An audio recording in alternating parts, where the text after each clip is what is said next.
வணக்கம் நண்பர்களே, உங்கள் அனைவருக்கும் இந்த மாதேஸ்வரனின் பணிவான வணக்கம். இந்த வீடியோ பதிவில் நாம எதை பத்தி பார்க்க போறோம் அப்படின்னா, காசிக்கு செல்லும் பொழுது நாம் செய்ய வேண்டிய காரியங்கள் என்ன என்பதை பற்றித்தான் பார்த்து வருகிறோம்.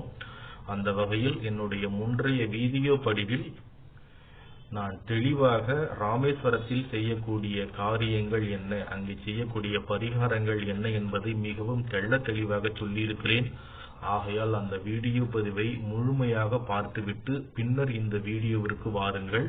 அந்த வீடியோவோட லிங்கை டிஸ்கிரிப்ஷன்ல நான் கீழே கொடுக்கறேன், பார்த்து தெரிஞ்சுக்கோங்க. ராமேஸ்வரத்திலிருந்து கொண்டு வந்த கோடி தீர்த்தத்தையும் சேது மாதவ லிங்கத்தையும் வைத்து பூஜை அறையில் வைத்து வழிபட வேண்டும். இப்பொழுது நாம் காசிக்கு செல்ல வேண்டிய நேரம் வந்துவிட்டது எனில் இந்த கோடி தீர்த்தத்தையும் சேது மாதவ லிங்கத்தையும் நாம் பத்திரமாக எடுத்துக்கொள்ள வேண்டும். அப்படி செல்லும் பொழுது காசியிலே முதலில் நாம் செல்ல வேண்டிய இடமானது அலகாபாத் எனும் பிரயாகைக்குத்தான் செல்ல வேண்டும். பிரயாகையிலே திரிகோணமிதி என்ற இடத்தில், அதாவது கங்கா யமுனா சரஸ்வதி ஆகிய மூன்றும் சங்கமிக்கும் அந்த இடத்திலே நம்முடைய சேது மாதவ லிங்கத்தை நாம் கரைத்து விட வேண்டும். அங்கே கரைத்துவிட்டு பின்னர் காசிக்கு வந்து கங்கையில் நீராடி நாம் கொண்டு வந்திருக்கும் கோடி தீர்த்தத்தை கொண்டு காசி விஸ்வநாதரை தொட்டு அபிஷேகம் செய்ய வேண்டும். கோடி தீர்த்தத்தை கொண்டு அபிஷேகம் செய்ய வேண்டும்.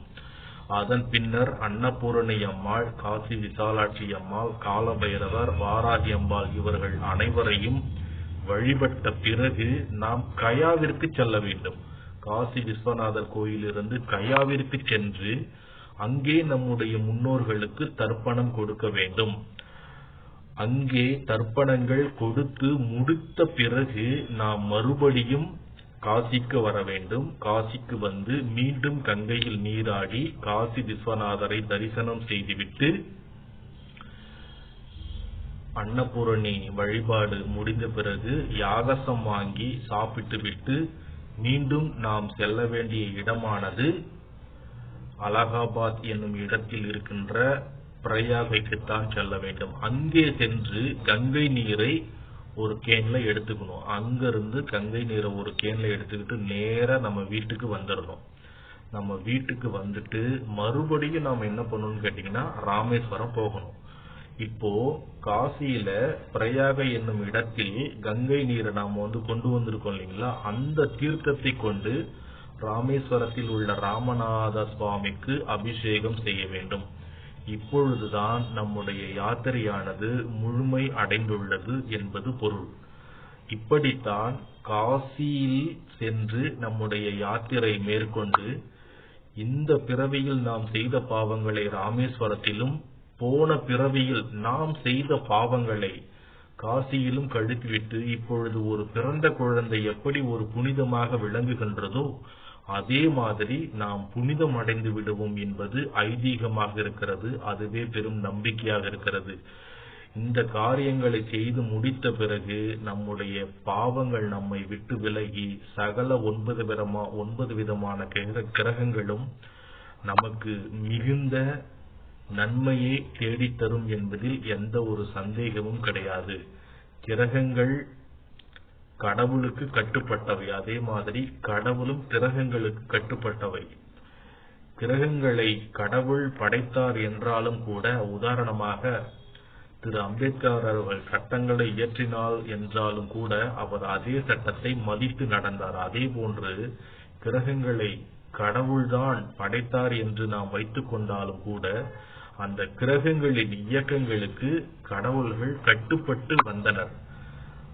அதனால் ராமேஸ்வரம், காசி ஆகிய இன்று 2 இடங்களுக்கும் சென்று முற்பிறவியில் செய்த பாவங்கள், இப்பிறவியில் செய்த பாவங்கள், முன்னோர்களுக்கு நாம் செய்ய வேண்டிய அந்த திதி ஆகியவற்றை முழுமையாக செலுத்தும் பொழுது 7 தலைமுறைகளுக்கும் நமது சந்ததியில் இருக்கும் பாவங்கள் நம்மை விட்டு விலகி சென்று நம்முடைய வாழ்வில் மிகுந்த அமோக வரவேற்பு உண்டாகும் நாளாக அந்த நாளில் இருந்து அமையும் என்பது நம்பிக்கை. திருமணம் ஆகாமல் இருப்பவருக்கு திருமணம் நடக்கக்கூடும். கடன் பிரச்சனையில் இருந்து மீளாதவருக்கு கடன் பிரச்சனை தீர வழி கிடைக்கும். வழக்கு இது போன்ற விஷயங்களில் இருந்து முற்றிலுமாக நிரந்தர நல்ல தீர்வு என்பது நிச்சயமாக அமையும். ஒருவர் டாக்டர் படிக்கணும்னு ஆசைப்பட்டாரு, மிலிட்டரியில சேரணும்னு ஆசைப்பட்டாரு, போலீஸ் வேலையில சேரணும்னு ஆசைப்பட்டாரு, இல்ல ஏதாவது ஒரு கவர்மெண்ட் வேலையில சேரணும்னு ஆசைப்பட்டாரு.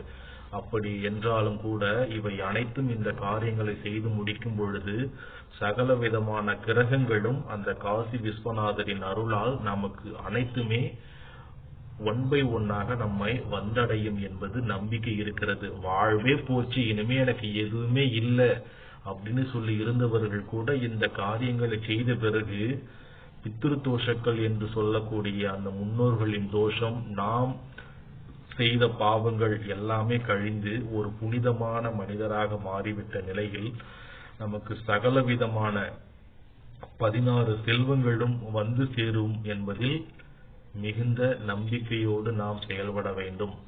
அதே நேரத்தில் காசிக்கு சென்று வரும்பொழுது நாம் எதையாவது காசியிலே விட்டு வர வேண்டும். காசியில் விட்டு வர வேண்டும் என்றால் அங்கே காய்கறிகளை விட்டு வருவதை ஒரு வழக்கமாக வைத்துள்ளனர். ஆனால் அங்கே உள்ள சாஸ்திரப்படி காய்கறிகளை விட்டு வரக்கூடாது என்பது ஒரு சாஸ்திரத்தில் கூறுகிறது. அதாவது நம்முடைய இருக்கும் தீய பழக்கங்களில் ஏதாவது ஒன்றை நாம் அங்கு விட்டு வர வேண்டும்.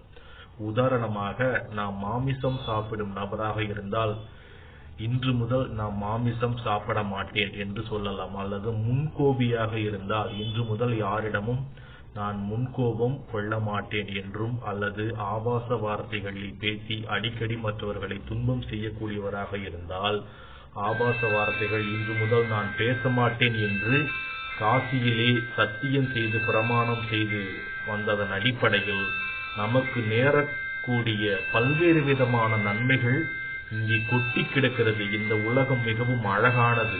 அந்த உலகத்தில் நாம் பெறக்கூடிய நன்மைகள் என்பது ஏராளமாக இருக்கின்றது. அதற்கு எங்கே போகின்றது, என்ன செய்வது என்று வழி தெரியாமல் கிடந்தவர்கள் எல்லாருமே ராமேஸ்வரம் மற்றும் காசிக்கு சென்று இந்த பரிகாரத்தை செய்து முடிக்கும் பொழுது நம்முடைய வாழ்வு நிறைவு பெறுகிறது. இதனால் நம் வாழ்வில் ஏற்படக்கூடிய நன்மைகள் சொல்ல மாளாது. இதுவரைக்கும் இந்த வீடியோ பதிவை பார்த்த நண்பர்கள் அனைவருக்கும் மிக்க நன்றி. என்னுடைய வீடியோவை சப்ஸ்கிரைப் பண்ணுங்க, ஷேர் பண்ணுங்க, லைக் பண்ணுங்க, கமெண்ட் பண்ணுங்க. என்னுடைய வீடியோ பிடிச்சிருக்கா இல்லையாங்கிறத சொல்லுங்க நண்பர்களே. நன்றி, வணக்கம்.